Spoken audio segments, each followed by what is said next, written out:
2022학년 수능 대비 6월 모평 문제 우리 같이 풀어보도록 하겠습니다. 1번 문제는 여느 때와 똑같이 윤리학을 알아보는 문제입니다. 나는 누구인지 한번 보면 윤리학이 행위에 대한 규범적 판단을 체계화하고 그 근거를 제시하는 학문이어야 된다고 생각한다 라고 하고 있습니다. 그러니까 윤리학이 행위에 대한 규범적 근거, 원리, 기준, 규범 이런 것들을 제시하는 학문이라는 거죠. 그러니까 규범윤리학이다. 근데 그 중에서도 근거 제시에만 포인트를 두고 있기 때문에 이론 규범 윤리 이렇게 이야기할 수 있겠습니다.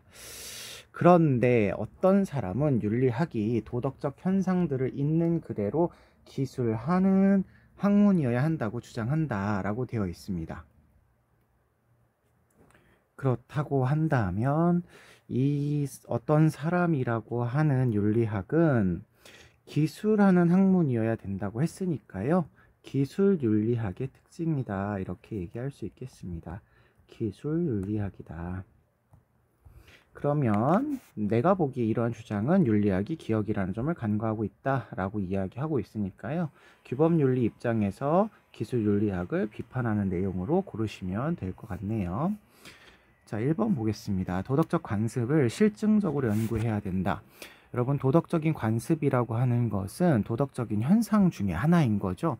도덕적인 관례와 습관을 실증적으로 라고 하는 말은 실제적으로 증명한다라는 뜻으로 과학적인 어떤 증명의 방법이라고 볼 수가 있겠죠. 그래서 이거는 기술윤리학의 설명이기 때문에 기술윤리학이 간과하는 것으로 이야기할 수가 없죠. 그 다음에 2번을 보시면요.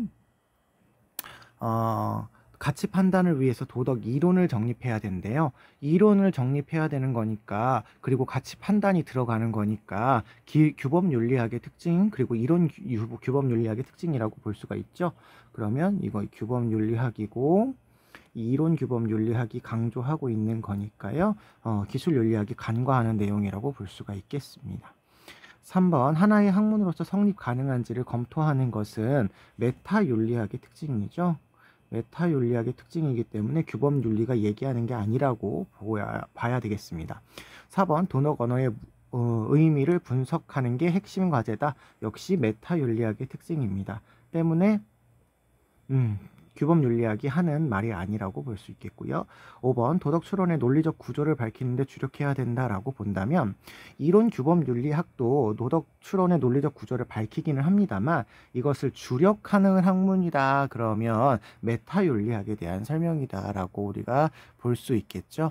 메타 윤리학의 설명이다 이렇게 볼 수가 있겠으니까 이거는 규범 윤리학이 할 수 있는 게 아니죠. 그래서 정답은 2번이다 라고 찾아주시면 되시겠습니다.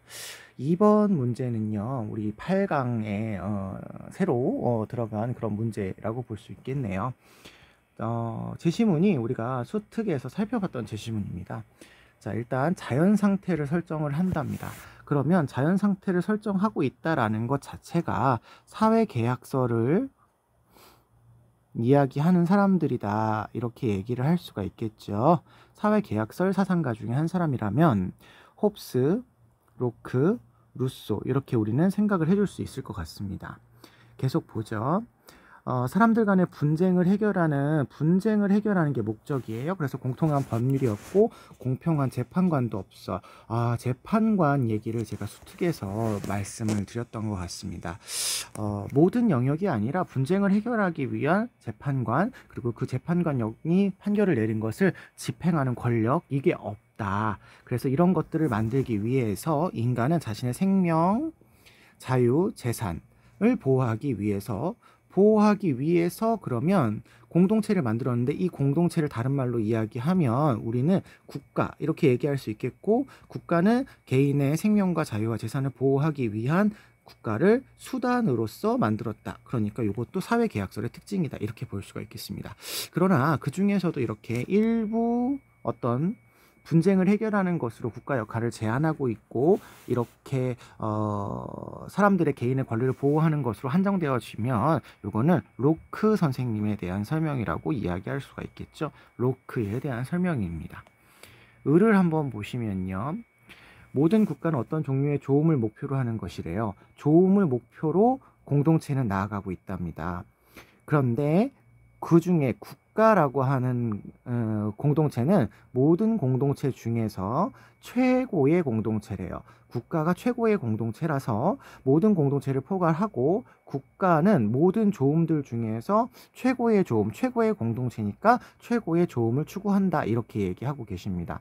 그러니까 이 사람은 국가가 있어야 되는데 국가라고 하는 조직이 목적을 향해서 나아가고 있고 목적을 향해서 나아가는데 최고의 공동체가 국가라면 국가는 최고의 목적을 향해서 나아갈 수 있어서 개인은 국가 안에 있어야 최고의 목표를 이룰 수 있다 이렇게 이야기하시는 분이죠. 그래서 우리가 알고 있는 아리스토텔레스 선생님의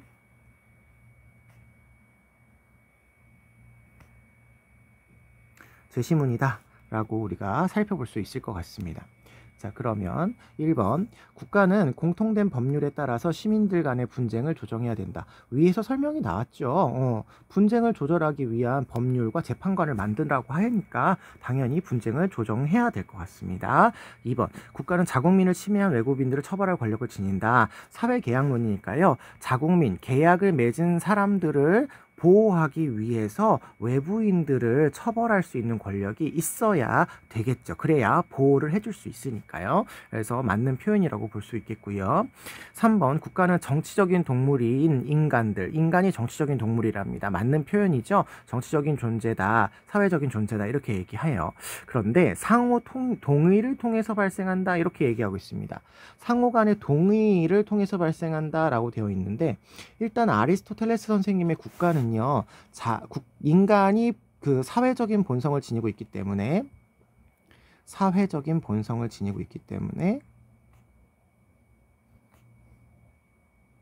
그 본성에 따라서 국가가 만들어지죠. 그래서 아리스토텔레스 선생님의 국가관을 우리가 자연 발생적 국가관이다. 발생적 국가관이자 이렇게 이야기를 한단 말이에요. 그런데 이 동의라고 하는 표현은 제가 수업 시간에 다른 말로 바꾸면 계약이라고 말씀을 드렸죠. 동의, 합의라는 말은 우리가 윤리 시간에 계약이라는 말로도 이야기할 수 있는 부분이기 때문에 바꿔주라고 말씀을 드렸어요. 따라서 아리스토텔레스에 대한 설명이라고 보기가 어렵죠. 이거는 계약론의 관점이니까요. 아리스토텔레스의 설명이 아니다 라고 볼 수가 있겠습니다. 4번 인간은 국가 속에서 훌륭하고 행복한 삶을 영위할 수 있다. 방금 말씀드렸습니다. 아리스토텔레스 선생님은 공동체주의자죠. 그러니까 공동체 중에서도 최고의 공동체인 국가가 있어서 인간의 가장 궁극적인 목적인 행복이라는 목적을 향해서 나아갈 수 있게 되는 거죠. 맞는 표현입니다. 공동체는 개체보다 앞선다 이렇게 표현을 또 하고 계시고 있으시죠. 5번 시민들은 자신이 속한 사회 국가에 대해서 정치적인 의무를 지닌다 이렇게 얘기하고 있습니다. 아리스토텔레스 선생님 입장에서 보았을 때 아리스토텔레스 선생님은 정의라는 것을 두 가지로 이야기를 하잖아요. 보편적 정의가 있고 일반적 정의라고도 하죠. 보편적 정의 혹은 일반적 정의라고 하는 정의가 하나가 있고 특수한 정의가 있죠. 다른 말로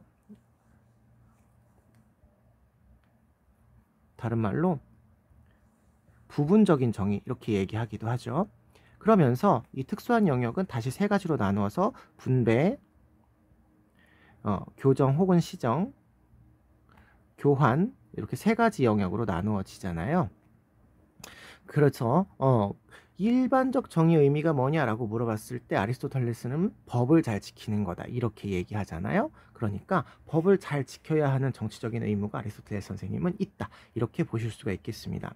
그에 비해서 로크 선생님은 정치적인 의무가 동의를 통해서 계약을 통해서 생겨나게 되는데 아리스토텔레스의 선생님 로크 선생님의 동의는 두 가지죠. 명시적 동의가 있고 묵시적 동의가 있어요. 묵시적 동의, 이 두 가지, 묵시적 동의는 암묵적 동의라고도 하죠. 이 두 가지 동의를 통해서 정치적인 의무가 발생을 한다라고 로코 선생님이 보고 있기 때문에 둘 다 맞는 표현이다 이렇게 얘기할 수 있겠습니다. 그래서 정답은 3번이라고 찾아주시면 되시겠네요. 3번이 정답이다. 틀린 답으로 찾아주시면 되시겠습니다. 네, 3번 문제로 넘어가겠습니다. 3번 문제는 하버마스 선생님에 대한 문제인데요. 우리가 아직 배우지 않았어요. 그래서 간단하게 설명만 좀 해드리자면, 의사소통의 의도는 다음과 같은 사항들을 포함하고 있어야 된다라고 해서 의사소통을 하기 위한 방법을 설명을 하고 있어요.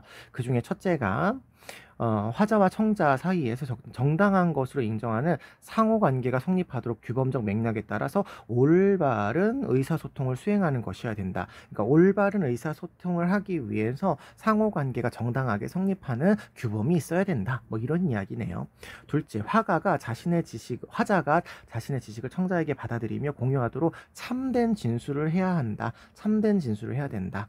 세 번째, 화자가 자신이 말한 것을 청취자가 믿도록 생각, 의도, 감정, 소망 등을 진실하게 표현해야 된다. 진실하게 표현한다. 우리가 앞으로 배우시면 아시겠지만 이 하버마스 선생님에 대한 지금 설명인데요. 하버마스 선생님은 이제 담론윤리라고 해서 의사소통 과정에서의 합의된 윤리적인 기준을 규범으로 이제 인정을 하는 그런 윤리 사상을 이야기를 하고 있습니다.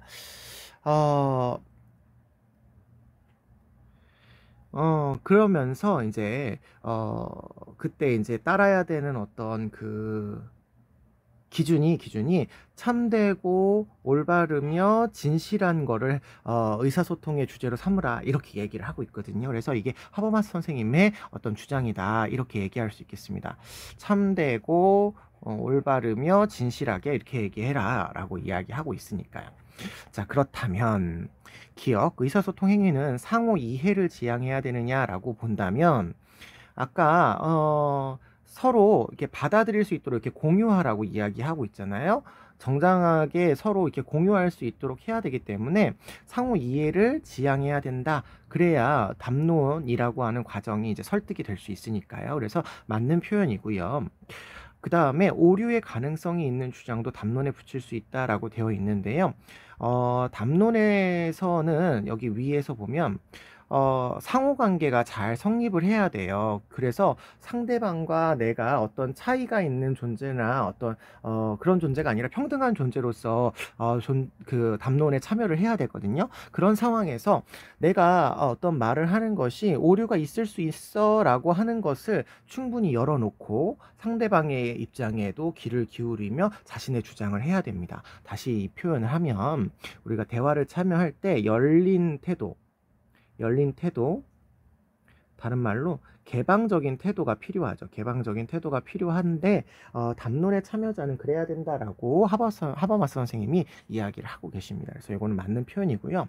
디귿은 대화의 어떤 시작이 참되다면 어떠한 발화 자세도 허용된다라고 했는데 여기 참된 진술을 하라고 되어 있기는 하지만 참되기도 해야 되지만 올바른 의사소통, 진실하게 표현 이렇게 되어 있으니까 참되다면 어떠한 발화 자세도 허용된다 그러면 나머지는 포함이 안 되니까요. 이거 필요 조건이긴 하지만 충분 조건이 아니다 이렇게 되어 있기 때문에 어떠한 자세도 허용된다라고 이야기할 수는 없어요. 참되기는 해야 되지만 모두 다 허용할 수 있는 그런 어떤 주제는 아니다 이렇게 보셔야 되겠습니다.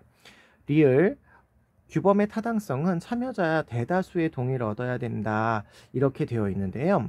보통 하버마스 선생님이 규범이 타당하려면 모두의 합의입니다. 모두의 합의. 대다수의 합의가 아니라 모두가 동의했을 때 이게 이제 규범의 타당성으로 인정이 돼요. 그래서 요거는 잘못된 설명이다 이렇게 보시면 정답은 1번이 되시겠습니다. 요거는 나중에 다시 우리가 하버마스의 담론윤리를 배우시게 되고 나면 그때 대해서 조금 더 자세하게 말씀을 드리도록 하겠습니다. 4번 문제는 그 윤리적 관점에 관련돼서 나오는 어떤 문제인 것 같고요. 아주 많이 나오시는 사상가죠. 4번의 문제에 나오는 제시문을 보도록 하겠습니다. 어떤 행위가 의무에 맞을지라도 반드시 도덕적인 가치를 갖는다고 할 수는 없다. 의무에 맞을지라도 도덕적인 가치가 갖는 것은 반드시는 아니다. 제가 이거를 여러분 수업 시간에 칸트의 정언명령 제1 정언명령 보편화 원칙에 대해서 이제 말씀을 드렸던 것 같아요. 보편성 정식을 살펴보시면 내 의지의 경률이나 내 의지의 준칙이 언제나 동시에 보편적인 입법의 원리가 되도록 행위해라. 입법의 원리가 되도록 행위해라. 보편화가 가능해야 된다. 이런 얘기를 하잖아요. 그래서 칸트 선생님의 경우는 반드시 도덕 법칙이 생기려면 경률 준칙이라고 하는 개인의 어떤 양심, 실천 이성의 명령에서부터 시작되어야 돼요. 그러니까 실천 이성의 명령을 따르려는 의무에서 시작된다라고 하는 표현은 맞습니다. 그런데 모든 것이 다 도덕 법칙이냐라고 할 때는 이 실천 이성이 명령한 게 보편화가 가능한 것이어야지만 도덕 법칙이다. 이렇게 인지를 할 수 있기 때문에 반드시 도덕적인 가치를 갖는다. 이렇게 하지는 않는다라는 거죠. 그래서 이분은 칸트 선생님이다. 이렇게 우리가 알 수 있을 것 같고요. 계속 읽어보면 비록 그 행위가 의무가 명령한 것에 맞게 일어난다 하더라도 방금 선생님이 말씀드린 거죠. 의무가 명령한 것에 맞게 일어난다 할지라도 라는 말은 이제 실천 이성이 명령해서 그 의무로 이루어진 거라도 그 의무로부터 일어난 것이 아니라면 도덕적인 가치를 갖지 않는다. 의무인지를 확인을 해야 된다라는 거기 때문에 보편적인 입법 원리를 따르라 이런 이야기가 되겠습니다. 사례는 그냥 한번 읽어볼게요. 상인 A는 정직하게 손님을 대하여 많은 단골 손님을 갖게 되었는데 어느 날 정직한 행동이 이익을 돌아온다는 생각이 들었다. 하지만 시간이 갈수록 그는 이익을 위해서 정직하게 행동하는 것이 진정으로 도덕적인 것인지 고민하게 되었다. 이렇게 얘기하고 있습니다. 여기서 이제 문제는 이익이 된다. 이게 이제 문제인 거죠. 칸트의 입장에서 본다면 이익이 생기든 안 생기든 상관없이 그것이 이제 의무에서 비롯됐다면 해야 된다. 이렇게 얘기하고 있는 거기 때문에 그래서 1번부터 살펴보시면 꾸준한 도덕적인 실천으로 얻어진 덕에 따라 행동하라. 이렇게 얘기하시면 덕윤리 사상에 대한 설명이라고 볼 수가 있겠죠. 덕윤리 사상에 대한 설명. 그 다음에 자연적 성향에 따라 손님을 정직하게 대해라. 이렇게 얘기하는데요. 자연적 성향, 다른 말로 표현하면 자연적 경향성이고요. 자연적 경향성은 칸트 선생님이 봤을 때 도덕적이다라고 표현할 수 있는 기준이나 근거가 되지 않습니다. 그래서 자연적 경향에 따르는 것은 칸트 선생님에게 해당되지 않겠고요. 3번 모두의 이익을 증진시킬 수 있도록 정직하게 행동해라. 모두의 이익이라고 하면 다수의 이익인 거고 다수의 이익인 경우는 어떤 결과를 이야기하는 거잖아요. 특히 다수의 이익 그러면 공리 를 의미하고 있기 때문에 이거는 공리주의에 대한 설명이다 이렇게 볼 수 있겠습니다. 4번 당신의 정직한 행위가 도덕적 의무에 맞기만 하면 된다. 도덕적 의무라고 하면 된다. 도덕적인 의무가 맞다라고 해도 그게 의무에서 비롯된 것인지를 살펴봐야 된다고 아까 위에서 이야기했기 때문에 이렇게 맞기만 하면 된다. 이거는 아니라는 거죠. 그래서 이거는 칸트에 대한 설명이 아니고요. 경향성이 섞이지 않은 순수한 도덕적인 동기에 따라서 그렇죠. 순수한 도덕적 동기에 따라서 다른 말로 의무의식에 따라서 의무의식에 일치하게 행동해야만 이게 바른 도덕적인 행동이라고 볼 수 있겠습니다. 4번은 계속해서 여러분과 이야기를 많이 하고 있는 그런 주제의 내용이기 때문에 여러분들이 좀 아마 주의 깊게 보셨을 거라고 생각이 됩니다.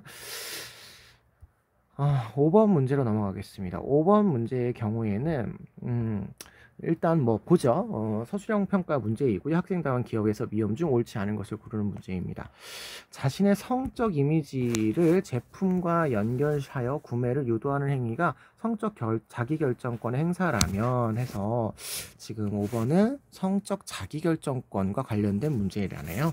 그래서 자기결정권의 행사라면 이거 허용할 수 있대요. 뭘 허용하는 거냐면 성을 제품과 연결해서 구매를 유도하는 행위를 허용할 수 있다는 거죠. 다만 그런 권리 행사는 타인에게 해를 끼치지 않을 경우에만 정당하다. 이렇게 얘기하고 있습니다. 나를 보시면요. 성적 자기결정권은 인격을 훼손하지 않는 범위 내에서 행사해야 된대요. 따라서 성적 이미지를 이용한 이윤 추구 활동은 성을 도구화하는 것이기 때문에 허용할 수 없답니다. 그러니까 가는 성적 이미지를 제품과 연결해가지고 이제 판매하는 게 구매하는 거나 이런 게 허용할 수 있다, 허용될 수 있다, 이 관점이고요. 나의 경우에는 인격을 도구화하기 때문에 허용할 수 없다, 이렇게 얘기하시는 분이네요. 자, 학생 답안을 보겠습니다. 가나의 입장을 비교해보면 가는 성을 수단으로 이용한 행위가 타인에게 반드시 해를 끼치는 것이 아니기 때문에 이렇게 얘기하고 있습니다. 반드시 해를 끼치는 것이 아니죠.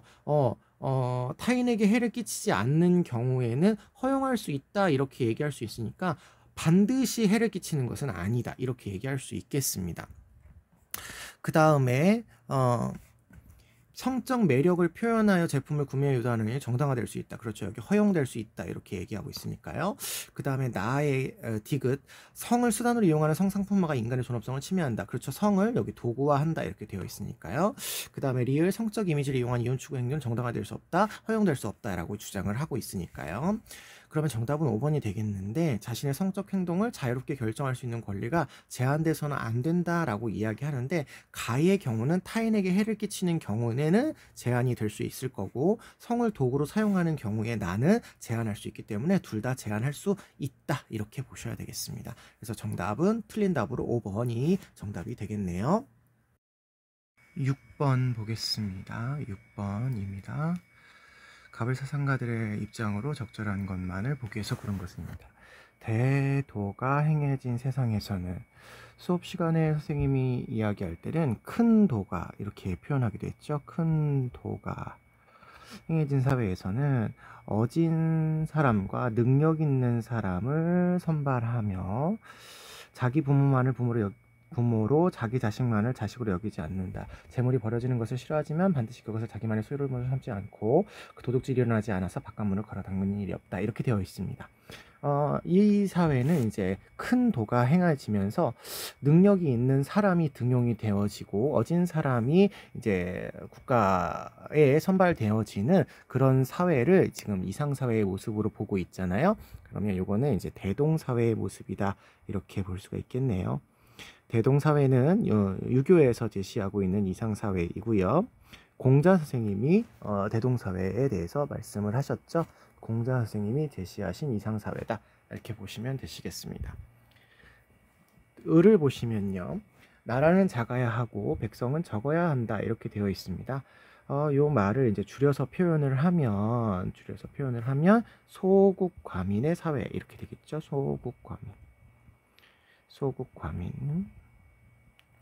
그래서 도구가 있더라도 사용하지 않고 백성들로 하여금 죽음을 중히 여겨 멀리 옮겨 다니지 않도록 한다. 비록 배나 수레가 있어서 타는 일이 없고 갑옷과 무기가 있어도 꺼내서 늘어놓는 일이 없다, 이렇게 되어 있으니까 문명이나 어떤 문화가 발달하지 않은 그런 사회가 이상적인 사회이고, 선이나 악 같은 것들을 이제 분별하지 않는 사회라고 보고 있어서 소국과민, 즉 도가의 이상적인 사회, 노자 선생님이 이야기한 모습을 말씀하고 있습니다. 기억을 보시면요. 인의 출발점인 무차별적 사랑을 행해야 한다, 이렇게 되어 있는데요. 인의 출발점이다 라고 하는 표현은 유교에서 쓸 수 있는 뭐 어떤 말인데, 무차별적 사랑을 해야 된다, 이렇게 얘기하시면 무차별적 사랑을 의미하는 것은 유교가 아니죠. 인이라고 하는 그런 의미는 사랑인데 유교에서 이야기하는 그 사랑은 존비친소를 존비, 친소를 구별하는 사랑이죠. 구분하는 사랑입니다. 따라서 무차별적인 사랑이라고 할 수는 없고, 여기서 얘기하는 이 무차별적인 사랑이라고 하는 말의 한문이 겸해죠. 겸해. 그렇기 때문에 요 무차별적인 사랑을 이야기하시는 분은 이제 묵가사상이다 라고 볼 수가 있겠고, 목자 선생님에 있어서 유교의 이는요 구별하는 사랑이다 라고 해서 별애라고 불렀죠. 별애. 그래서 유교에서 지지할 수 있는 그런 내용은 아니다 이렇게 볼 수 있겠네요.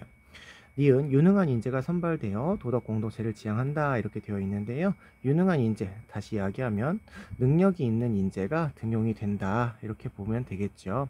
그리고 유교는 도덕 국가를 지향을 하고 있으니까요. 도덕 공동체를 지향한다라는 표현이 맞는 표현이 될 수 있겠습니다.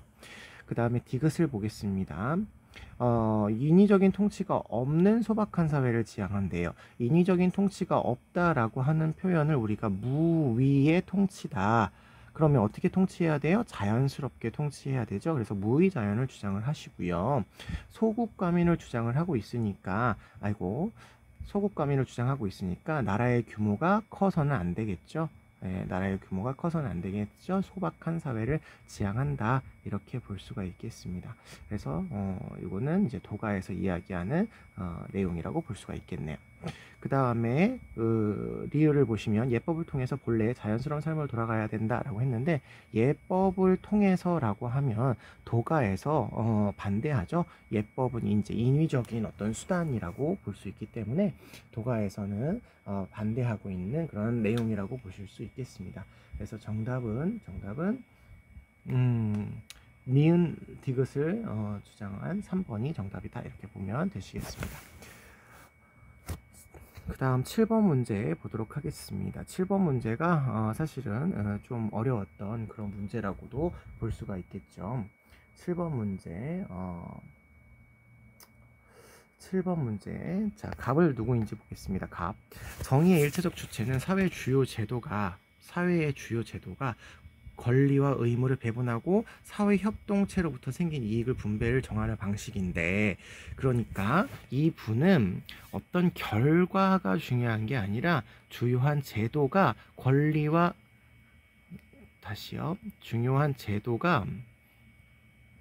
권리와 의무를 배분하는 방식을 결정해야 한대요. 그러면 이거는 결과가 아니라 절차를 강조하는 거다 이렇게 생각하셔야 되겠죠.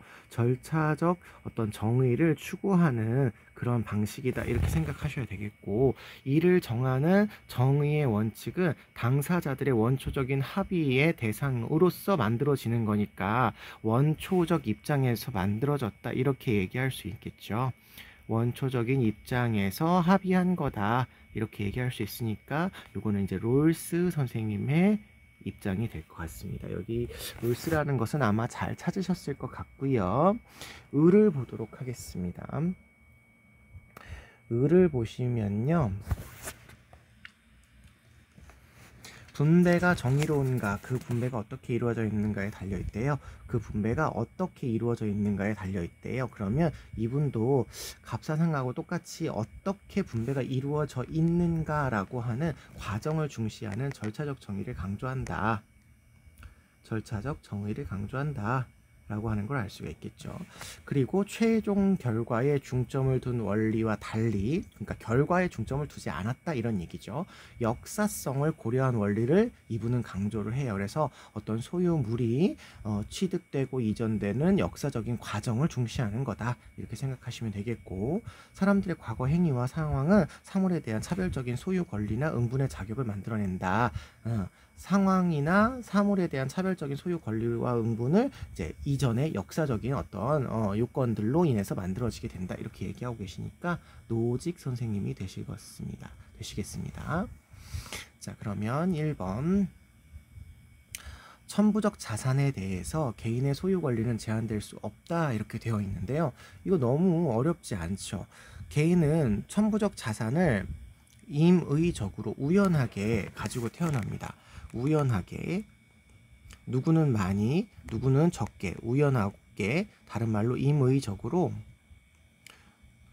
분배를 받죠. 헤븐리 로터리 시스템, 하늘의 어떤 우연한 시스템에 의해서 누구는 많이 갖고 누구는 적게 가져요. 근데 롤스는 그게 누구는 많이 갖고 누구는 적게 받은 그 임의적인 분포가 개인의 자산인 것이 아니고 개인의 자산만 되는 것이 아니라 공동의 소유가 되어야 된다.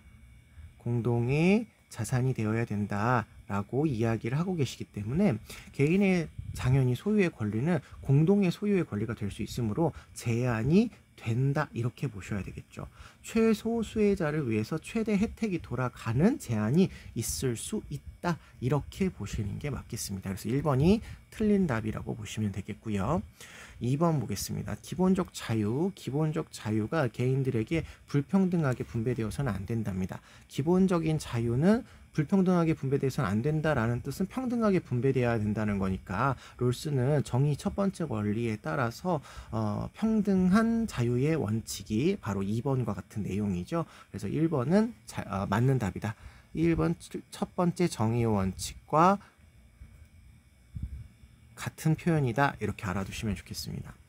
3번을 보도록 하겠습니다. 을은요 개인이 노동을 통해서 취득한 소유물도 교정의 대상이 될 수 있다 이렇게 얘기하고 있어요. 처음에 노직 선생님은 처음에 어떤 사물을 취득을 할 때의 정의는 개인이 노동을 투여해야 된다라고 봅니다. 그래서 노동을 정당하게 투여를 해서 얻었을 때는 개인의 정당한 소유물이기 때문에 교정의 대상이 아닌데 취득하는 과정에서 타인에게 피해를 주면 안 되죠. 타인에 피해를 주는 노동을 통해서 취득을 했다면 이거는 정당한 취득물이라고 할 수가 없기 때문에 교정의 대상이 될 수 있게 되는 거죠. 그래서 이거는 맞는 표현이다라고 보셔야 되겠습니다. 4번 정형적인 원리에 따른 분배는 정형적인 원리에 따른 재분배를 강조하고 있는 게 이제 롤스 선생님이죠. 이거 롤스 선생님이 강조하는 내용이고 이것은 이전에서의 정의에 어긋난다 이렇게 얘기하고 있습니다. 이전에서의 정의에 어긋난다. 노직 선생님은 소유권을 이전을 할 때 자유롭게 자유의사에 따라서 합의하면 되고 이 과정에서 강요나 협박, 강제 뭐 이런 것들이 없으면 되는데 정형적인 원리는 내 자유가 아니라 정해져 있는 특정한 원칙에 따라서 무조건적으로 분배해야 되기 때문에 정의의 원칙에 어긋난다라고 볼 수가 있습니다. 그래서 4번도 맞는 답이네요. 5번 갑을은 정의의 원칙은 정당화될 수 있는 불평등을 규정해준다 이렇게 얘기하고 있습니다. 정당화될 수 있는 불평등이 어떤 정의 원칙을 통해서 있을 수 있다라는 게 두 사람 모두의 주장이래요. 둘 다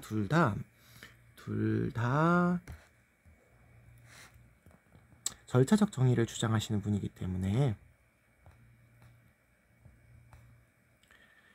절차가 공정하면 결과의 불평등은 허용이 되죠. 두 분 다. 그래서 정당화될 수 있는 불평등이 있다라고 생각해 주시면 되시겠습니다. 그래서 정답은 1번이었는데요. 1번을 너무 복잡하고 어렵게 생각을 하시게 되면 조금 우리에게 어려울 수 있습니다. 천천히 보시고 잘 조심히 접근해 주신다면 우리가 충분히 아는 내용으로 문제를 해결할 수 있었을 거라고 생각이 됩니다. 8번 문제 보도록 하겠습니다. 8번 보시면요. 다음을 주장한 사상의 입장을 적절하지 않은 것은 이렇게 되어 있고요. 백성은 윗사람을 섬기는 자이고 수령은 백성을 다스리는 자이다 라고 해서 우리나라의 어떤 수령이 백성을 다스리는 것에 대해서 이야기하고 있네요. 그럴 때 백성은 윗사람을 섬기는 역할을 하고요. 수령은 백성을 다스리는 역할을 한다 이렇게 되어 있습니다. 수령 노릇을 잘 하려면 반드시 청렴해야 한다 이렇게 얘기하고 있고요. 청렴하려면 반드시 전략 다른 말로 전용해야 된다 이렇게 얘기하죠. 청렴은 천하의 큰 장사예요. 큰 장사이므로 백성을 위해서 크게 탐하는 자는 반드시 청렴하려 한다 이렇게 되어 있습니다. 그러니까 훌륭한 사람이 되려면 청렴해야 된다. 수령이 치밀하지 못하여 재물을 쓰는 방법을 몰라서 실효가 없으면 안 된다. 실제로 효과가 없으면 안 된다. 수령이 경비를 남용하면 재정이 부족해서 백성이 재물을 약탈하게 된다. 네. 그래서 이 수령의 역할을 굉장히 강조하고 있죠. 이거 뭐 우리가 교육과정상 배우는 사람으로는 우리나라에 정약용 선생님밖에 배운 사람이 없어요. 그래서 정약용 선생님의 공직자와 관련된 윤리다. 이렇게 생각하시면 되겠네요. 자, 1번 수령은 공무 수행에서 재정 지출의 효과를 고려해서는 안 된다라고 되어 있는데요. 실효가 없으면 안 되는 거니까 고려해야 되는 거죠. 고려해야 되는 거라고 보시면 되겠고요. 2번 수령은 공공복리 증진이 아니라 재정 확보에 주력해야 되는데요. 공공의 복리 증진이 결국 백성의 이익을 위한 거잖아요. 백성의 이익을 위해서가 아니라 하면 잘못된 거겠죠. 재정의 확보가 필요하기는 한데 재정을 잘 써가지고 백성들의 이익을 높여 주어야 되겠죠. 잘못된 설명이네요. 3번 수령은 백성과 자신의 직분상 동등한 관계 아니었죠. 아까 백성은 윗사람을 섬기는 거고 수령은 다스리는 자니까 동등한 관계다 이렇게 얘기할 수 없겠습니다. 4번 수령은 검소하지 않을 경우 자신의 직무를 올바로 수행할 수 없다. 그렇죠. 수령이 여기 큰 장사로서 되게 큰 일을 하기 위해서는 청렴해야 한다 이렇게 얘기하니까요. 올바로 수행할 수 없는 게 맞는 거죠. 4번이 정답이네요. 수령은 공무 수행에서 인을 실천하는 마음을 억제해야 된다가 아니라 인을 잘 실현을 해야 되는 거죠. 정약용 선생님도 유교 사상가이시기 때문에 당연히 인이라고 하는 사랑의 정신을 확대해야 된다라는 말에 동의하지 억제해야 된다라고 표현하지 않을 것 같습니다. 정답은 4번 문제이고요. 9번 문제로 넘어가겠습니다. 9번 다음을 주장한 사상가 입장에서 나의 기억에 들어갈 진술을 적절한 것은입니다. 문화산업은 획일적인 상품만을 생산할 뿐이다. 획일적이라고 이야기하고 있습니다. 획일적이다. 문화산업의 기술은 대량 생산을 가능하게 해줬대요. 대량 생산을 가능하게 해줬답니다.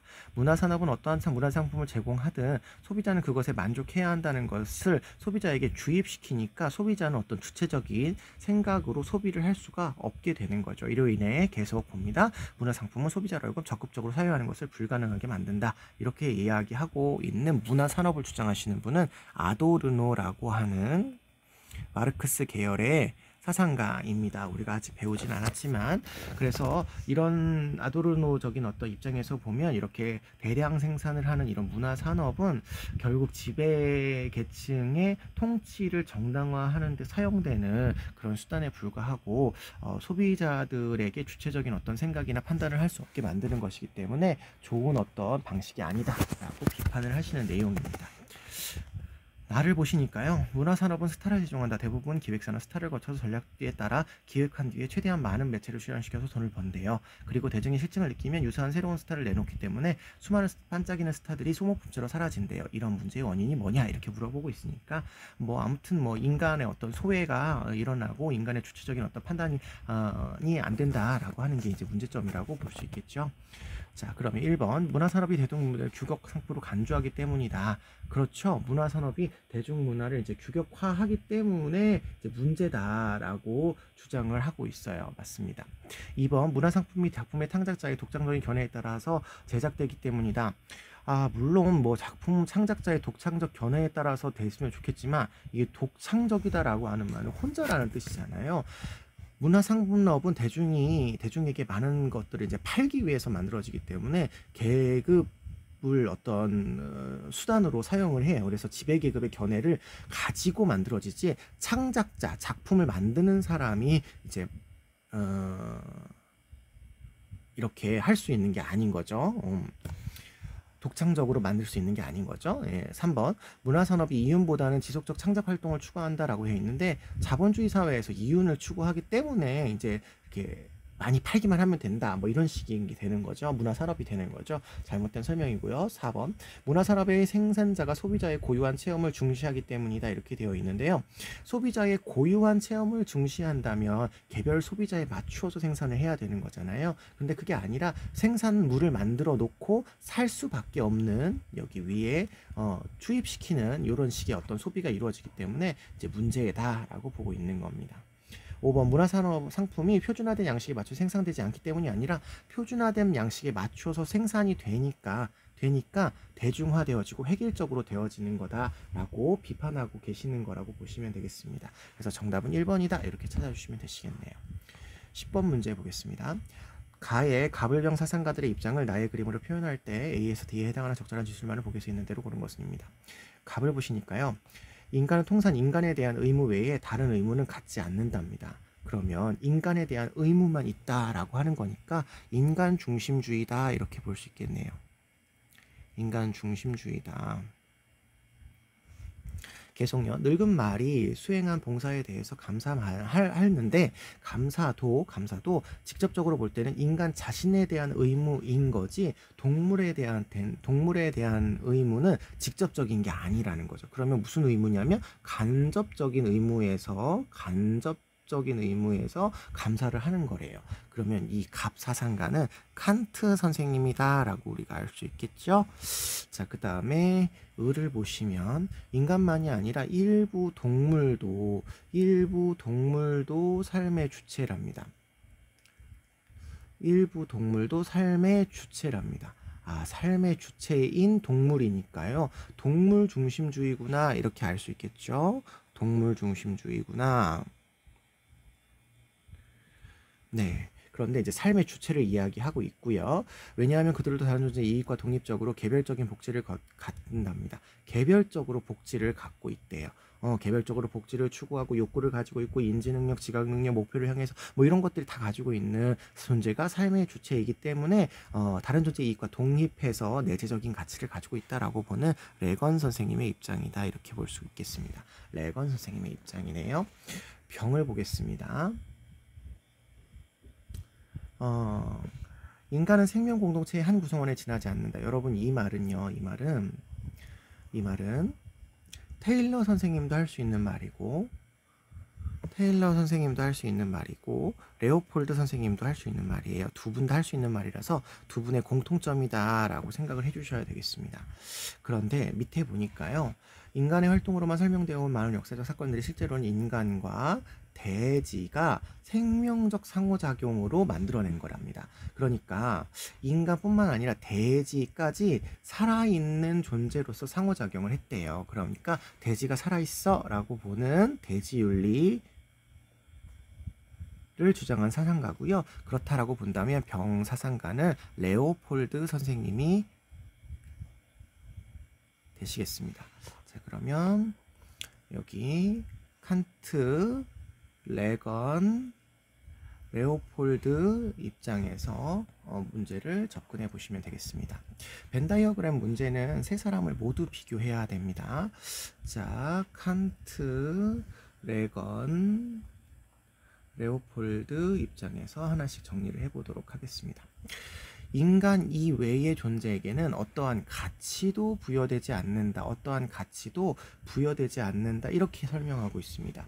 여러분 인간 중심주의인 칸트 선생님은 인간에게 내재적 가치가 있습니다. 그러나 인간 이외의 존재에게는 내재적 가치가 없죠. 그렇지만 아무런 가치가 없냐라고 물어본다면 인간의 도덕성 발달을 위한 수단적인 가치가 있다. 이렇게 얘기할 수 있겠죠. 수단적이고 도구적인 어떤 가치가 있다라고 하니까 부여되지 않는다 그러면 X가 되겠습니다. 그 다음에 레건 선생님 입장에서 보면 레건 선생님은 동물 중심주의이기 때문에 인간, 동물까지가 내재적 가치를 가지잖아요. 그러니까 어떠한 가치도 부여되지 않는다 그러면 잘못된 설명이라고 보셔야 되겠고 그런 의미에서 본다면 레오폴드 선생님도 인간, 동물, 식물, 무생물까지 내재적 가치를 갖기 때문에 인간 이외의 종에게 어떠한 가치도 부여되지 않는다라는 설명은 아무에게도 해당될 수가 없는 설명이라고 볼 수 있겠습니다. B를 보시면 인간은 동물 종에 대한 직접적인 의무를 실천해야 된다 이렇게 얘기하는데요. 여러분 여기 동물 종이라고 하는 말은요. 앞으로도 시험 문제가 나오실 때 꼭 기억해 두셔야 됩니다. 동물 하나를 의미하는 게 아니라 동물 종 전체를 이야기하는 거죠. 종 전체. 그러니까 동물이라는 종 전체를 이야기하는 겁니다. 따라서 칸트 선생님의 입장에서는 직접 의무의 대상이 인간밖에 없으니까 X가 될 테고, 레건 선생님은요, 일부 동물까지만 내재적 가치를 가지고 있어서 직접 의무의 대상이잖아요. 모든 동물이 그렇지는 않죠. 그래서 잘못된 설명입니다. 그리고 레오폴드 선생님은 인간, 동물, 식물, 무생물까지 모두 내재적 가치를 갖기 때문에 직접 의무의 대상이다, 이렇게 얘기를 할 수가 있겠죠. C를 보시면요, 인간은 살아있는 모든 존재, 살아있는 모든 존재는 생명체죠. 생명체입니다. 생명체에는 누가 들어가냐면 인간, 동물, 식물까지 들어가죠. 근데 이런 존재까지를 도덕적으로 존중해야 되느냐, 이렇게 얘기하고 있어요. 도덕적으로 존중한다 라고 하는 표현은 뭐 도덕적으로 존중을 도덕적으로 고려한다, 도덕적으로 배려한다, 이런 의미와도 같은 표현이라고 생각해 주시고, 우리 문제를 풀기 위해서는 도덕적으로 고려하고 배려하는 건 도덕적인 지위가 있다, 도덕적인 권리가 있다, 이런 말들과 다 같은 말이라고 했잖아요. 그렇다라고 본다면 칸트 선생님의 입장에서는 인간 중심주의이기 때문에 살아있는 존재가 아니라 인간만 도덕적으로 존중을 해야 되니까 X고요. 레오폴드 선생님은 인간과 동물까지만 존중해야 되니까 식물이 들어간 모든 생명체라고 얘기하지 않을 겁니다. 레오폴드 선생님은 인간, 동물, 식물, 무생물까지가 존중의 대상이니까요. 당연히 살아있는 생명체까지는 존중을 해주라 라고 이야기할 것 같습니다. 그래서 C는 맞는 답이 되겠고요. D 보겠습니다. 인간만이 아니라 동물도 권리를 지닐 수 있는 존재이냐, 이렇게 얘기했습니다. 동물이 권리를 지닌 존재일 수 있냐라는 거는, 일 수 있다라고 하는 것은 일부분을 이야기하죠. 일 수도 있고 아닐 수도 있다를 의미하니까 부분적으로 그렇냐, 이런 얘기예요. 그렇게 봤을 때 칸트 선생님은 동물도 권리를 지닌 존재라고 인정하지 않죠. 인간만이 권리를 지닌 존재다, 이렇게 얘기하셔야 되니까 칸트 선생님은 잘못됐습니다. 레건은요, 일부 동물이 도덕적인 권리를 지니죠. 삶의 주체인 동물이 도덕적인 권리를 지니니까 도덕적인 권리를 지닐 수 있죠. 동물 중에서. 그래서 레건 선생님은 맞는 표현이고요. 레오폴드 선생님은 인간, 동물, 식물, 무생물까지 모두 내재적 가치를 지니까 도덕적인 권리가 있다, 이렇게 보셔야 되죠. 그래서 레건과 레오폴드의 공통점이라고 우리가 찾을 수 있겠습니다. 정답은 그러면 C와 D를 고른 5번이 정답이라고 찾으시면 되시겠네요. 11번 문제로 넘어가도록 하겠습니다. 11번 문제. 보니까 동물 실험 문제이네요. 한번 볼게요. 가나의 입장으로 적절한 것만을 보기에서 고른 것은입니다. 인간의 행복을 위해서는 징병을 극복할 수 있는 신약이 개발되어야 한답니다. 신약 개발 예정에서는 인간에게 미칠 수 있는 신약의 부작용을 최소화하기 위해서는 설령 동물에게 고통을 준다 해도 동물 실험을 불가피하다. 동물 실험이 불가피하다라고 하는 말은 동물 실험을 할 수밖에 없다 라는 의미가 되겠죠. 동물 실험을 할 수밖에 없다. 그러면 동물 실험에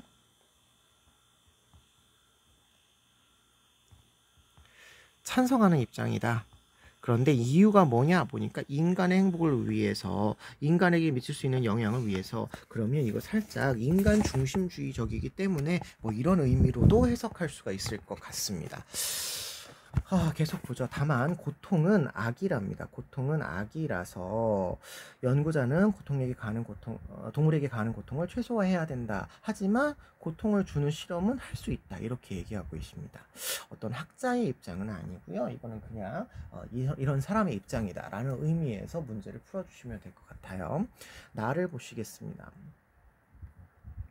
나를 보시니까요. 질병은 극복돼야 할 인류의 과제이다. 하지만 인간과 동물은 질병의 종류와 증상이 매우 다르기 때문에 같지 않대요. 매우 다르대요.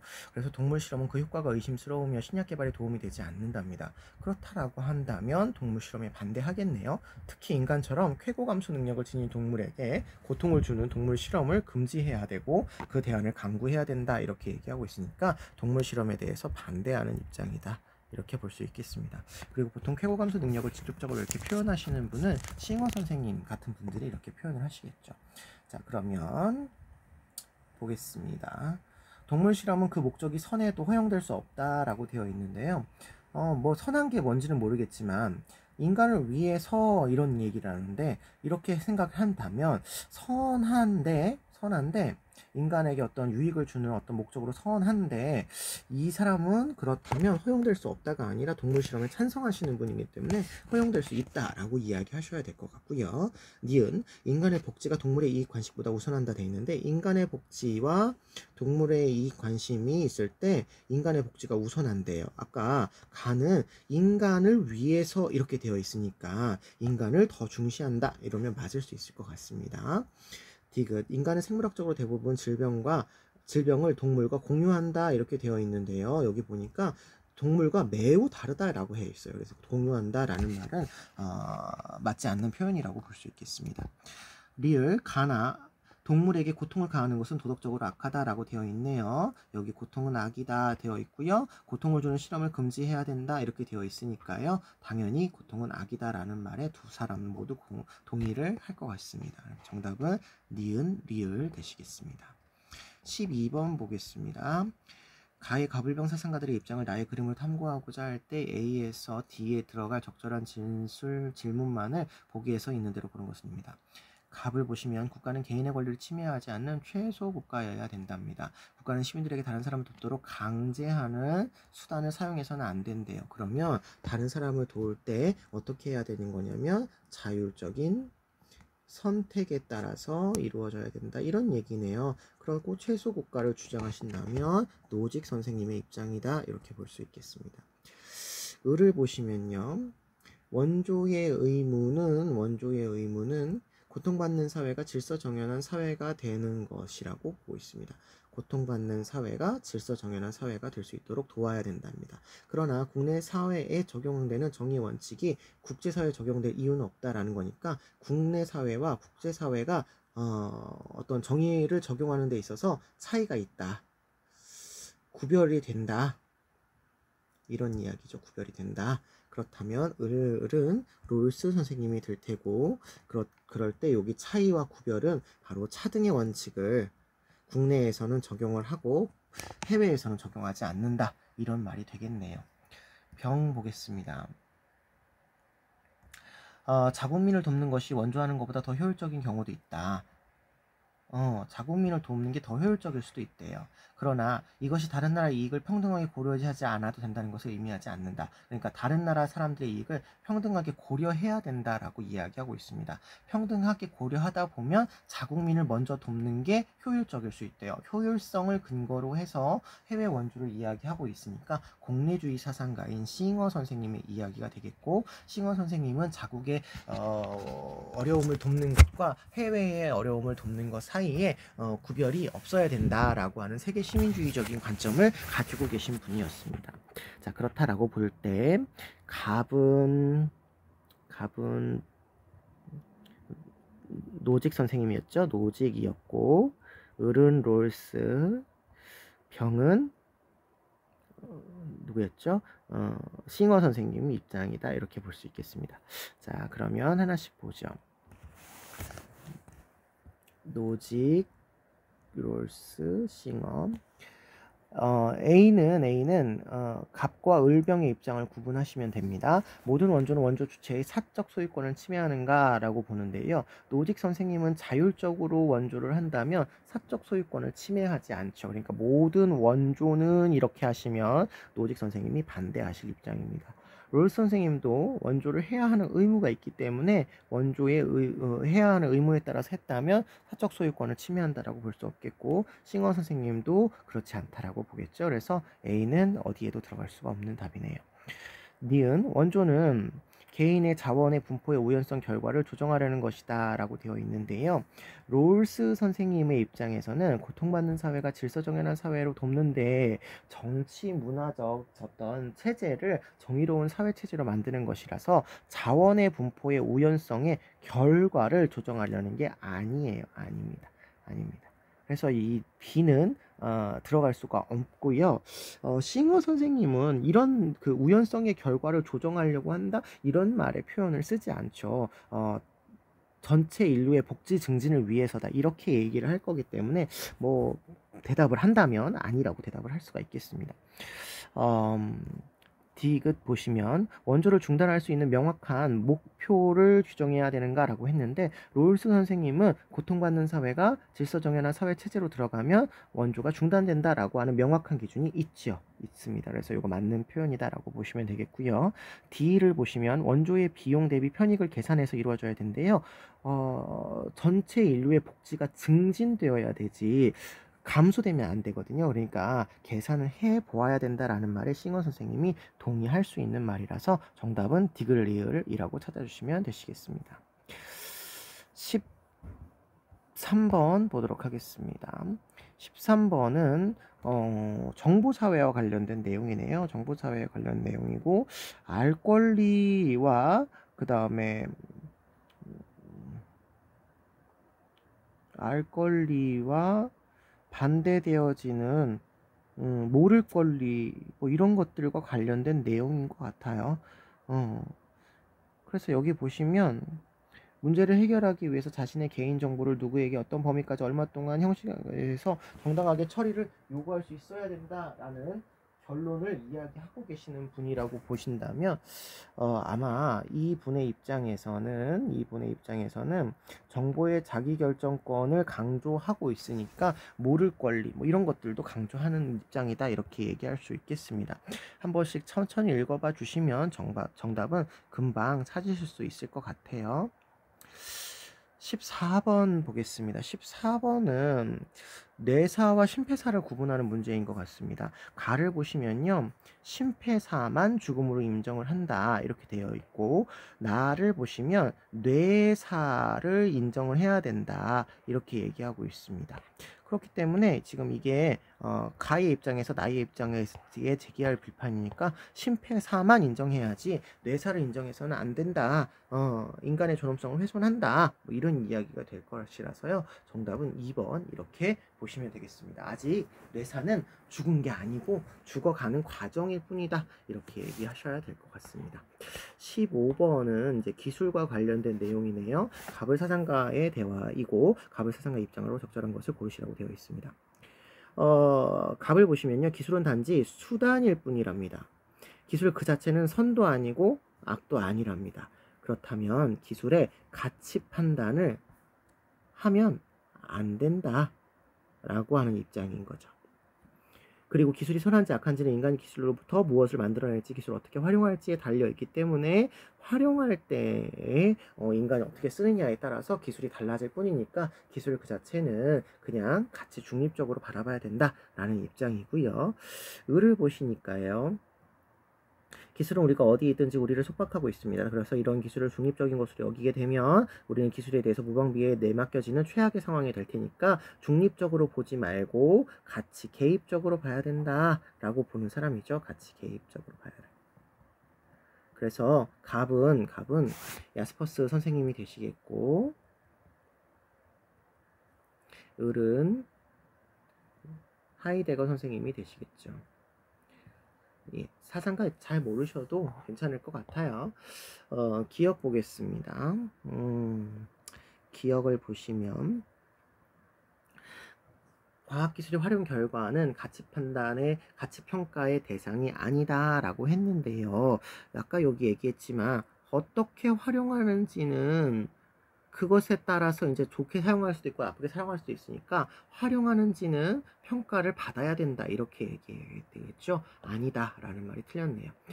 니은 기술에 대해서 같이 중립적인 태도를 가져서는 안 된다. 그렇죠. 아까 같이 개입이 일어나야 된다 이렇게 얘기하셨죠. 디귿 기술에 대해서 무관심하게 되면 기술로부터 자유로워지는 게 아니라 최악의 상황이 오는 거니까 오히려 문제가 될 수 있게 되는 거죠. 자유롭지 않게 되는 거다 이렇게 보셔야 되겠습니다. 리을 갑을은 기술을 활용을 할 때는 윤리적으로 성찰해라. 그렇죠. 활용을 할 때는 같이 개입이 필요하다 이렇게 얘기하셔야 되니까 리은 리을이 정답이다 라고 찾아주시면 되시겠습니다. 16번의 문제를 보도록 하시죠. 다음을 주장한 사상가의 입장으로 적절한 것은 입니다. 다음을 보시니까요. 나는 시민불복종을 해서 시민불복종에 대한 설명이네요. 법이나 정부 정책의 변혁을 가져올 목적으로 행해지는 공공적이고 비폭력적이며 법에 반하는 정치적인 행위라고 한답니다. 그러니까 어쨌든 위법한 행위인데 이 정도까지만 보셔서는 어떤 특정한 사상가라고 떠올리기가 조금 어렵죠. 계속 보겠습니다. 이런 행위에 대해는 법에 대한 충실성의 한계 내에서라는 표현을 썼네요. 충실성의 한계 내에서, 법의 경계에서는 밖의 행위, 뭐 이런 표현을 쓰시는 사상가인 것 같아요. 부정의에 항거함으로써 정의로부터 이탈을 방지하고 부정의로 교정하는 데 도움이 된답니다. 상당한 시민불복종에 참여하고자 하는 일반적인 성향은 질서정연한 사회 속에 안정을 가져다 준답니다. 그러니까 질서정연한 사회 속에서 시민불복종을 해야 된다라고 주장하시는 사람이라고 우리가 생각하셔야 되니까 롤스 선생님의 이야기다 이렇게 보시면 되겠네요. 1번 시민불복종은 개인의 이익이 아닌 집단의 이익에 근거해야 된대요. 롤스 선생님의 시민불복종의 근거는 다수의 정의관이죠. 다수의 정의관. 다수의 정의관은 다수의 사람들이 만들어낸 정의의 원칙을 이야기하죠. 절차를 이야기하죠. 그러니까 다수에게 집단에게 이익이 오지 않더라도 다수가 동의했다면 그대로 해야 하는 거예요. 그러니까 이익이 생기는지 안 생기는지는 별로 중요하지 않은 것 같습니다. 그래서 이 표현은 1번 표현은 아마 싱어 선생님이 생각하는 그런 시민불복종의 근거다 라고 볼 수 않을까 생각이 되네요. 그래서 1번은 잘못된 설명이고요. 2번 시민불복종은 사회의 기본 구조가 아주 부정하면 설립할 수 없답니다. 그렇죠. 시민불복종이 할 수 있는 사회 체제가 질서정연한 사회 체제잖아요. 거의 정의로운 사회같이 정의의 원칙이 존중되는 사회여야 됩니다. 민주주의 사회처럼. 그러므로 아주 부정의하면 성립할 수 없고, 만약에 아주 부정의한 체제가 만들어진 사회에는 시민불복종이 아닌 뭐가 필요하냐라고 물어본다면 뭐 혁명이나 원조가 필요하다 이렇게 얘기할 수 있을 것 같습니다. 3번 시민불복종이 헌법의 정당성에 이의를 제기하는 정치적 행위냐라고 본다면 헌법의 정당성이라고 하는 것 자체가 헌법이 정당성이라고 하는 거는 이제 체제의 어떤 안정성을 이야기하는 거기 때문에 롤스는 이미 체제는 정의로운 사회 체제이고요. 정의로운 사회 체제에서를 운영하고 있는 헌법 자체가 무너지게 되면 체제가 흔들리기 때문에 헌법에 대해서 이의를 제기하는 게 아닌 거죠. 헌법의 정당성에 대해서 이의를 제기하는 게 아닌 거고, 일부 법률이나 정책에 대해서 이제 이의를 제기하는 활동이라고 보셔야 되시겠습니다. 4번 시민불복종은 빈민주적인 체제의 변혁을 목적으로 금방 얘기했던 것처럼 체제를 바꾸기 위한 활동으로서 시민불복종을 하는 게 아니죠. 체제를 안정하게 유지하기 위해서 하는 거라고 보셔야 되겠습니다. 5번 시민불복종의 근거인 다수의 정의관, 여기 나오네요. 다수의 정의관은 개인의 양심과 양립할 수 없대요. 개인의 양심과 양립할 수 없다 그러면 개개인들이 양심적으로 생각하는 것이 다수의 정의관이 될 수 없다라고 보셔야 되는데, 롤스도 사회 개혁론적인 어떤 입장에서 원초적인 입장에 놓여져 있는 개인이 모두 합의해서 다수의 정의관에 해당하는 정의의 원칙을 만든 거니까 개인의 양심이 다수의 정의관이 될 수 있어야 되겠죠. 양립할 수 없는 게 아닙니다. 개인의 양심이 모두 다수의 정의관은 아니지만 개인의 양심에서 비롯돼서 정의의 원칙, 다수의 정의관이 생겨나게 되기 때문에 양립할 수 없지는 않다 이렇게 보셔야 돼서 정답은 2번으로 찾아주시면 되시겠습니다. 17번 보시죠. 가벌 사상가 입장으로 적절한 것은 이고요. 국제 정치의 궁극적 목표가 무엇이든 권력 획득이 항상 1차적인 목표랍니다. 정치가 국민을 궁극적으로 추구하는 것이 자유, 안전보장, 번영 등으로 다양해도 국제정치적으로 자신들의 목표를 달성하기 위해서는 권력을 수단으로 삼고자 한다 이렇게 얘기하고 있어서 권력 획득이 국제관계에서는 굉장히 중요하다. 권력, 다른 말로 세력이죠. 세력 우리나라 말로는 힘이죠. 힘. 이런 것들을 강화하는 게 목적이고, 그래야지만 국제관계에서 자국 국민들의 이익을 보장할 수 있다 이렇게 보고 있으니까 현실주의적인 맥락이다 이렇게 얘기할 수 있겠고, 우리가 대표적인 사상가로는 모겐소 선생님을 이야기하셨죠. 모겐소 선생님은 홉스의 어떤 본성의 입장을 차용해 오셔가지고 국제관계를 설명하시는 분이기 때문에 인간의 본성이 악하기 때문에 국제관계도 악한 본성에 의해서 갈등이 일어날 수밖에 없다라고 보는 입장입니다. 을을 보시면요. 이성은 도덕적으로 법칙을 수립하는 최고 권력의 왕자를 차지하고 있어서 이성이 전쟁을 탄핵한답니다. 전쟁을 탄핵한다, 전쟁을 싫어한다라는 것이죠. 평화 상태를 직접적인 의무라고 규정한대요. 그렇지만 평화 연맹이 존재하지 않으면 이 평화 상태가 유지될 수 없어서 평화 연맹이 필요하다. 그리고 이 연맹은 모든 전쟁을 영구히 종식시키고자 한다. 영구히 종식시키면 이분이 생각했을 때 전쟁이 없는 영구한 평화가 마련이 되는 거다, 이런 얘기를 하는 거죠. 그래서 이거는 이상주의적인 관점이고 영구 평화를 이야기하시는 칸트 선생님이 대표적인 사상가다, 이렇게 얘기할 수 있겠습니다. 1번 보겠습니다. 현실주의는 권력투쟁 현상이 국내 정치뿐만 아니라 국제 정치에서 나타난다. 이게 당연하죠. 개인이 이기적이니까 국가도 이기적이라서 국제 정치 상에서도 만인에 대한 만인의 투쟁 상태가 나타나니까 이걸 이기기 위해서는 강력한 힘을 기르는 게 중요하다라고 이야기하죠. 그 다음에 2번, 국제적인 도덕적 합의를 통해서 국가 간의 분쟁을 해결해야 된다라고 하는데, 현실주의 입장에서는 개인이 이기적이기 때문에 무슨 합의, 대화, 타협 뭐 이런 것들로, 제도 뭐 이런 것들로 해결할 수가 없죠. 힘을 길러야 됩니다. 해결할 수가 없습니다. 해결할 수가 없어요. 3번, 영구 평화를 위해서 정치 체제의 변화가 수반될 필요는 없다라고 되어 있는데, 정치 체제가 칸트 선생님의 경우에 보면 확정조항에서 개별 국가의 정치 체제가 공화 정치여야 된다라는 이야기를 하시니까 체제가 나쁘면 체제를 변화할 수도 있게 되는 거죠. 그러니까 변화할 필요가 없다 그러시면 잘못된 설명이다라고 보셔야 되겠습니다. 4번, 영구 평화는 공고한 평화 조약에 의해서, 평화 연맹이 있어야 되니까 평화 조약이 있어야 되는 게 맞긴 하거든요. 그런데 의해서만 그러면 잘못된 설명이죠. 평화조약뿐만 아니라 확정조약 3가지, 예비조약 6가지가 있어야 되니까 이것만으로는 충분하지 않죠. 필요한 조건이긴 하지만 충분한 조건은 아니다, 이렇게 보셔야 되겠습니다. 5번, 세계공화국을 수립하여 영구평화 유지에 기여해야 된다라고 했는데, 일단 현실주의에서는 영구평화라는 것이 이제 불가능하다라고 보고 있어요. 일시적인 평화는 가능하지만 영구평화는 불가능하다. 인간의 이기적인 본성에 의해서 늘 갈등 상황이 지속될 수밖에 없다라고 이야기하죠. 그래서 현실주의 입장에서도 잘못된 설명이고요. 세계공화국이라고 하는 말을 칸트가 좋아하지 않죠. 자국, 개별적인 국가의 주권을 침해할 수 있기 때문에 세계 정부, 세계공화국이라고 하는 것을 반대하는 입장입니다. 그래서 두 사람 모두에게 해당되지 않는 설명이네요. 그렇다면 정답은 1번이라고 찾아주시면 되겠습니다. 18번 문제입니다. 다음을 주장한 사상가 입장으로 적절한 것만을 보기에서 있는 대로 고른 것은입니다.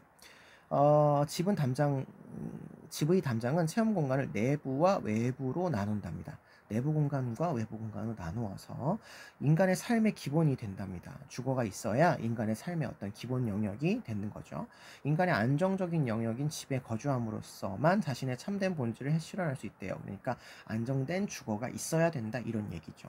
거주는 공동의 삶을 통해서만 가능하므로 공동의 삶, 같이 거주하는 사람들의 공동의 삶을 이야기하는 거죠. 가능하므로 집정한 집에는 가족이 필요하다.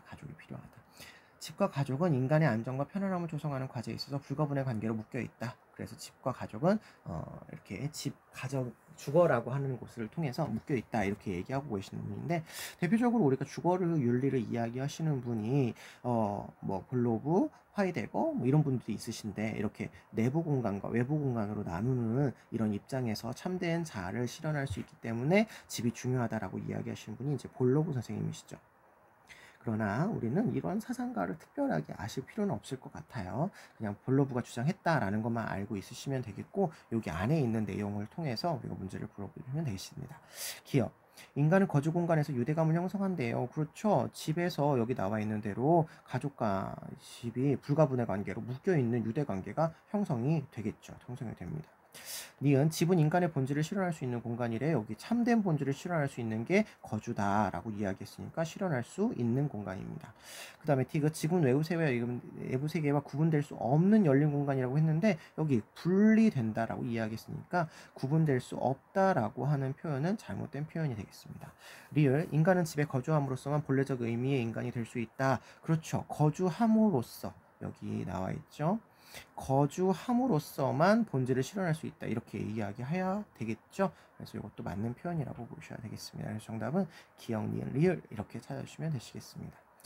19번 문제로 넘어가겠습니다. 갑을병 사상가들 입장에서 서로에게 제시할 수 있는 비판을 나의 그룹으로 표현할 때 SF에 해당하는 내용으로 자측하는 것은 입니다. 갑을 보시니까 법은 사회적 결합인 계약 조건이기 때문에 사회 계약서를 주장하신 사상가네요. 법에 복종하는 시민들이 법의 제정자가 되어야 된답니다. 복종하는 시민이 법의 제정자가 되어야 된다는 얘기니까 같은 사람이라는 거죠. 계약자가 피지배자가 되기도 하고 지배자가 되기도 한다는 얘기입니다. 법은 일반 의지에 의해서 행사된다 합니다. 일반 의지에 행사된다고 이야기하니까 우리가 원하는 의지를 모아서 그 공통의 권력으로 내 자신이 자신을 다스리는 형태가 되어야 된다. 이렇게 얘기하시는 거니까 루소 선생님이 되시겠습니다. 을을 보시면 공적 정의를 실현하기 위해서는 동등성의 원리에 따라서 형벌을 규정하셔야 되고 오직 보복법만이 형벌의 양과 질을 정확하게 제시할 수 있답니다. 형벌의 양과 질을 결정하는 데 있어서 다른 것이 기준이 되어서는 안 되고 이에는 이, 눈에는 눈 같은 보복법이 적용되어야 된다. 이렇게 얘기하시니까 칸트 선생님이시다. 뭐 계약론이나 공리주의적인 맥락이 아니라 그냥 동등성, 죄와 처벌의 동등성의 입장에서 형벌이 이루어져야 된다. 이를 이야기하시고 있으시니까요. 병씨를 보시면 법은 공익을 증진하기 위해서 제정되어야 된다. 이분의 입장은 공익 증진이 목표입니다. 그러므로 범죄자가 아닌 시민의 이익을 위해서 사형을 대체한 종신노역형이 필요하다. 시민들한테는 사용하겠다라고 하는 권리를 국가에게 이미 이임한 적이 없기 때문에 종신노역형이 훨씬 더 효과적인 형벌이다라고 보는 베카리아 선생님이시죠.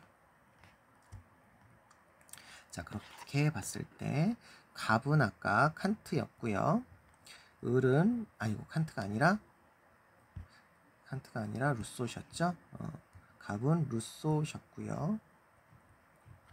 그리고 을이 칸트였고 병이 베카리아 선생님이 되시겠습니다. 자, 그러면 이런 식의 문제는 간과한다 앞에까지 보시고 끊어서 앞에 설명하는 사람에게는 맞는 설명이고 앞에 설명하는 사람한테는 맞는 설명이고 뒤에 설명하는 사람한테는 맞지 않는 설명이기 때문에 간과한다 이렇게 얘기할 수 있는 선지를 찾으시면 되겠습니다. 1번은 AF니까요. AF니까 루소가 베카리아를 비판하는 내용입니다. 그러니까 앞에는 루소가 이야기하는 말이 맞아야 되겠고 뒤에는 칸트와 베카리아가 아니라고 할 수 있는 말을 찾으시면 되겠습니다. 형벌과 범죄와 형벌 간에 비례관계가 성립해야 된다. 이게 딱히 이렇게 얘기하지는 않습니다만, 이렇게 얘기하고 있지는 않습니다만, 살인자에게 사형을 줘야 돼. 계약자를 보호하기 위해서 100만 원 훔친 사람, 1000만 원 훔친 사람이 각각 다를 수 있잖아요. 그러면 비례관계가 어느 정도 성립한다라고 이야기할 수 있잖아요. 문제는 칸트와 베카리아인데요. 칸트와 베카리아 같은 경우에 칸트는 죄와 처벌의 동등성을 주장하니까 죄가 늘어나면 처벌도 늘어나요. 그러므로 죄와 처벌의 그 동등성을 주장하고 있기 때문에 비례관계가 성립한다라는 것에 칸트가 동의하고 있죠. 그래서 간과한다라고 얘기할 수 없어요. 그리고 베카리아 선생님도 당연히 처벌이 효과가 있으려면 죄보다는 조금 더 커야 되는 입장이잖아요. 그러니까 비례성을 가진다 이렇게 얘기할 수 있어서 두 분 다 간과하지 않고 있다라고 보셔야 되겠습니다. B를 보시면요. 칸트가 루소를 비판하는 내용이에요. 그래서 앞에 칸트가 하는 말이 되어야 되겠고 뒤에 루소가 아니라고 하는 말이 되셔야 되겠습니다. 살인자는 더 이상 국가의 구성원이 아니다. 칸트 선생님의 입장에서 인격성을 두 가지로 구분을 하면 시민적 인격성과 생득성 인격성이 있는데 살인자는 시민적 인격성을 상실을 했잖아요. 그러면 어떻게 생각하면 국가의 구성원이 아닐 수도 있다고 합시다. 그런데 루소는 살인을 저지른 사람은 계약자들의 적이 되어버리잖아요. 그러니까 더 이상 국가 구성원인 계약자가 아닌 거예요. 그러니까 아니라고 하는 사실에 루소는 동의하니까 간과한다라고 이야기할 수가 없습니다. 그래서 2번도 잘못된 설명이고요. 3번.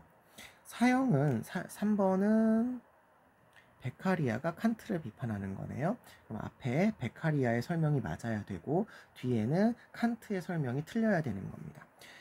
사형은 범죄 억제력이 전혀 없는 잔혹한 형벌일 뿐이다 이렇게 얘기하는데요.